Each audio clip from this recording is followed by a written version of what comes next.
Hello, and welcome to the elective Entrepreneurship in Pharmacy. As many of you may know, my name is Rob Mayer, and I am a pharmacist, and I will be your professor throughout the semester. And next semester, if you take the full concentration. I've been a pharmacist for almost 30 years, and I've had the opportunity to be a pharmacy owner, to work in two family owned businesses of pharmacy owners, and I've had the opportunity to work in different types of companies, both traditional and non traditional pharmacies.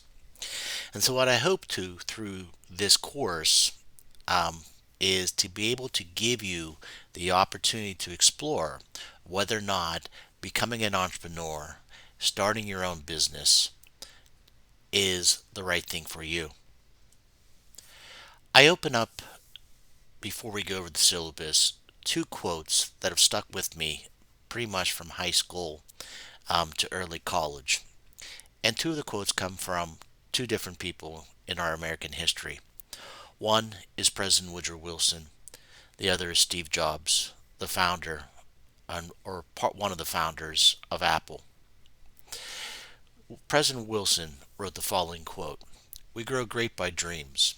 All big men are dreamers. They see things in the soft haze of a spring day, or in the red fire of a long winter's evening. Some of us let these great dreams die, but others nourish and protect them. They nurse them through bad days, till they bring them to the sunshine and light which comes always to those who sincerely hope that their dreams will come true." Steve Jobs wrote, "Your time is limited, so don't waste it living someone else's life. Don't be trapped by dogma, which is living with the results of other people's thinking. Don't let the noise of others' opinions drown out your own inner voice. And most important, have the courage to follow your heart and intuition." Both quotes reflect on what a man or a woman wanting to be an entrepreneur can achieve. Being an entrepreneur is not just being a good business person, is being an idea maker. Being an entrepreneur is being a visionary, wanting to see your own dreams come true. Being an entrepreneur is a problem solver, helping to solve problems for many different types of people. And being an entrepreneur, the reward is seeing your dreams come true. And a lot of times, being an entrepreneur, there is a financial reward for being an entrepreneur. Today, we are going to be talking about what is an entrepreneur. And this intro review of the syllabus, I just want to touch base. And then the next video you're going to see, which begins, there's a little bit of an editing issue, but you'll see it begins right at talking about the definition of an entrepreneur, and it's going to walk through that. But I'm going to briefly, before we go over the syllabus, have you reflect on things of what is an entrepreneur. There's many definitions in the second lecture today that you'll watch. We'll go over that. But there's some characteristics that are common among people that are entrepreneurs. Their initiative taking. Those ideas, quotes that I gave you from the prior slide, they focus on how to, take those dreams and make them a reality. A good entrepreneur is good at organizing and reorganizing. Entrepreneurs also take a look at what the problems are at hand and are able to take social and economic mechanisms and to take those resources and situations to a practical account. Even as we are in this current crisis, both here in the United States and around the world, there are many entrepreneurs trying to figure out different ways of doing business, especially with social distancing. Being able to, deliver, solutions, products to people in different ways. Out of all crises can come great entrepreneur ideas or the reinvention of a current company. Another trait besides being proactive and being able to organize and reorganize is an entrepreneur is not afraid of failure. In fact, many successful entrepreneurs will fail once or twice before they see their dream. Some famous entrepreneurs, such as Walt Disney went bankrupt before he became famous. Well, Disney was fired from his first job at a newspaper because the editor said he didn't have any creative ideas. Steve Jobs was ousted from his own company, and then came back later to take Apple to what it is today. So you have to be willing to accept failure. And hopefully you've had sometimes nobody wants to fail, but out of failure, you learn from that failure. And failure makes you stronger. So these are some initial characteristics. And then the next slide, the next lecture that you need to watch this week will go into a lot of that detail. So this course is an online course. It is a course where you'll be watching taped videos that will be posted every Friday afternoon. And this course does have 3 live interactions. I will meet with all of you individually via Zoom at least twice this semester. I am available if you have questions to meet either by phone or online this semester too.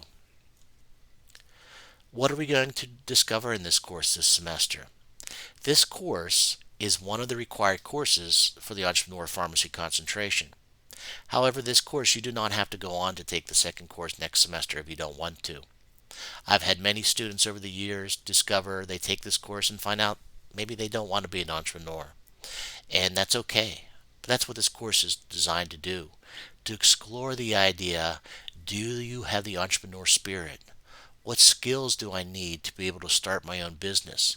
Now in this course, I will use traditional community pharmacy as our baseline template of entrepreneur, but community pharmacy, when I talk about it, is not your traditional chain pharmacy, but what have independent pharmacies owners done to create niches, to create uniqueness, and that's how they've stayed in business.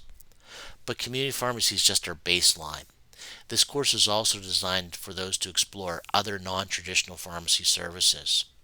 I've had many students over the years have created in the second course where you do a business plan, create some really neat, unique business ideas. I have had several students take these courses and now own their own businesses. And this course is going to help you explore those. Because when you graduate, you're going to graduate with great clinical expertise, great scientific expertise. This course is to help start developing that business entrepreneur spirit expertise. And we will focus on this throughout the course.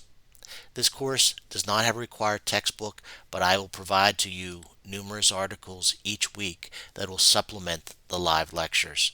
And please do read them. I'm not putting them on there because I think they're just there to have. They're good articles to help support what we talk about. So the course structure, as I said, this is an asynchronous online course, which means every week I will post Friday what I'd like you to do along with the assignments. You should anticipate, because it's a 3-credit course, allotting 3 hours per week. As I said before, good entrepreneurs are good organizers, and so this is a good task of how can I be self-motivated to want to watch these videos and learn. So the methods of learning will be the online tape lectures. It'll be myself. I might provide some small video vignettes, some podcasts for you to listen to. And you are asked to go through those and then do the various activities. Most of those activities that I give you each week will either be discussion questions, reflective writing exercises, or problem-based case studies. We do have at the very end of the last Zoom meeting we will have at the end of this semester will be a live Zoom meeting where you'll do a group case presentation, and you won't have to work outside of class to do this. You'll be able to work together in that Zoom meeting to come up with your presentation. How to be successful in this course? This is your course. This is an elective course. I know this is going to be a stressful semester. Hopefully it gets better as we learn to learn in different ways. But this online course is designed for you. So dedicate some time each week of when you're going to watch the videos and perform the exercises. It's a 3-hour course, but you don't have to do it every week in 3 hours. If that works for you, do that. But figure that out. Stay up to date on the course activities. Most assignments will be due exactly a week from the next. You will lose points if you are late for that assignment, but if there are some assignments, such as when we do our financial exercises, I will probably give you more likely 2 weeks to complete that exercise. If you have any questions, that is what I'm here for. Either email me or set up a time that we can talk. Communication is key in this course, and so please feel free to send me any questions you may have. In the syllabus, you'll see that the way you're going to do exercises either will be discussion questions that I'll post on the current videos or readings that I give you for the week, reflective writing exercises, because this course is designed for you to start thinking about, do I have that entrepreneur spirit? We'll have case studies, and like I said, we'll have the individual meetings. And the individual meetings, I will look at your reflection questions, your discussion questions, because it'll get to me to know you and what you're looking for in possibly starting your own business someday. For those who continue on in the concentration, we will start talking this semester about some of your business ideas and how you can nurture those and maybe explore whether or not it's a worthy business idea for you to venture into. Grading wise, there are no exams or quizzes. Your grading will be based on discussion questions, reflective writing, the case presentation on the last lecture, and financial exercises. You can read through the objectives of the course yourself, but the overall is to walk you through what is the entrepreneur process, what are the business aspects that I need to know, from financial to strategic planning to HR management to operational management to being able to get funding either through a venture capitalist or a bank. That is the goal of this course, is to give you an overview of all the skills that you would need to own your own business. I have laid out each week the topics we'll discuss, and each week I will post exactly what are the things that I want you to do, and what you need to turn in for assignments. The very last week, I will have two groups of 5 Zoom meeting. Actually, I take that back. There's now 11 of you, so it might be a 5 and 6. This last Zoom meeting will be no longer than 90 minutes. Around week 4, I'll be contacting you to set up our first individual meeting. These meetings, I will work around your schedule just like you'll work around my schedule. Those individual meetings, will be no more than 20 to 30 minutes for us to discuss your thoughts on the course, questions you might have about the course, questions about your business ideas. And so this course, as I said, is yours. We will be learning about entrepreneurship through tape sessions, online chat sessions, presentations, and our technology will be through Blackboard and Zoom. Our videos will be streamed videos, and you should be able to access on any type of device. So this week you'll see under the deliverable that I want you to do is, I want you to, after you listen to this intro about the syllabus, I want you to listen to the other lecture about entrepreneurship. I want you to read the readings, and your reflective exercise, which is due next Friday, I want you to write a 1 to 2 page paper of, what do I want to learn from this class, and why do I think I want to be an entrepreneur. I look forward to teaching all of you this semester, and please feel free to ask me any questions that you may have about this course. And good luck.